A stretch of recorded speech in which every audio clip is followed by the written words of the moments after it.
வணக்கம். சாதிதான் சமூகம் என்றால் வீசும் காற்று விஷம் பரவட்டும்.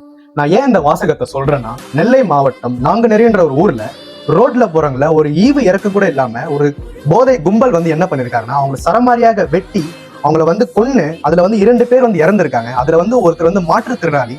அவரால் எழுந்து சண்டை கூட போட முடியாது. அப்படி கூட பார்க்காம ஒரு ஈவு இறக்கம் இல்லாம ஒரு மிருகத்தனமான ஒரு செயலை செஞ்சிருக்கீங்க. அது மட்டும் இல்லாம வட மாநிலத்திலிருந்து ஒருத்தர் வயிற்று பிழப்புக்காக இங்க வேலை செய்யற ஒருத்தரை சைக்கிள்ல போயிட்டு இருக்கும்போது அவரையும் நீங்க வெட்டி ஒரு மிருகத்தனமான ஒரு செயலை காமிச்சிருக்கீங்க. உங்களுக்குலாம் வெக்கம் மான சூடு சோதனை எதுவுமே இல்லையா? நான் ஒண்ணு கேட்கிறேன், போதை உங்க மண்டைக்குள்ள ஏறணுன்ற ஒரு காரணத்துக்காக நீங்க என்ன வேணாலும் செய்யலாமா? சொல்லுங்க. அவங்களோட போதை சாதாரண போதை இல்லைன்னு சொல்லிட்டு ரிப்போர்ட் சொல்லுது. அவங்க இந்த மதுக்கு சிகரெட் எல்லாம் தாண்டி ஏதோ ஒரு போதை யூஸ் பண்ணிருக்கான்னு சொல்லிட்டு இந்த ரிப்போர்ட் சொல்லுது.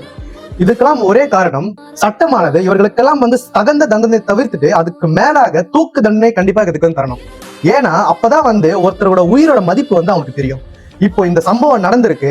இதை நடத்ததுனால என்ன சொல்றாங்கன்னா, இது மொத்த பேருமே ஒரே ஒரு சமூகத்தை சேர்ந்தவர்கள் என்று சொல்றாங்க. சோ அந்த ஒரே சமூகத்தை சேர்ந்தவர்கள் மட்டுமே இத்தனை பேரை கொண்டு இருக்காங்கன்னா, இதுல சாதி வெறி இருக்கா இல்லையா? நீங்களே சொல்லுங்க பார்ப்போம். சாதி வெறின்றது உங்க ரத்தத்துல எவ்வளவு ஊறி இருந்திருந்தால் நீங்க ரோட்ல போறவங்களை இவ்வளவு கருணை கூட இல்லாம எப்படி ஒரு வெட்டியிருப்பீங்க? சொல்லுங்க. இதற்கு சட்டமும் சரி, நியாயமும் சரி, எதுவாக இருந்தாலும் சரி, அவங்களுக்கு தூக்கு தண்டனைக்கு மேல் ஒரு பெரிய ஒரு தண்டனை கொடுக்குமாறு. இதுல நீங்க ஒரு சட்டத்தை ஏற்று இருந்தால் நீங்க அவர்களுக்கு என்ன தண்டனை கொடுப்பீங்கன்னு சொல்லிட்டு உங்களோட கமெண்ட் கீழே சொல்லுங்க. நன்றி, வணக்கம்.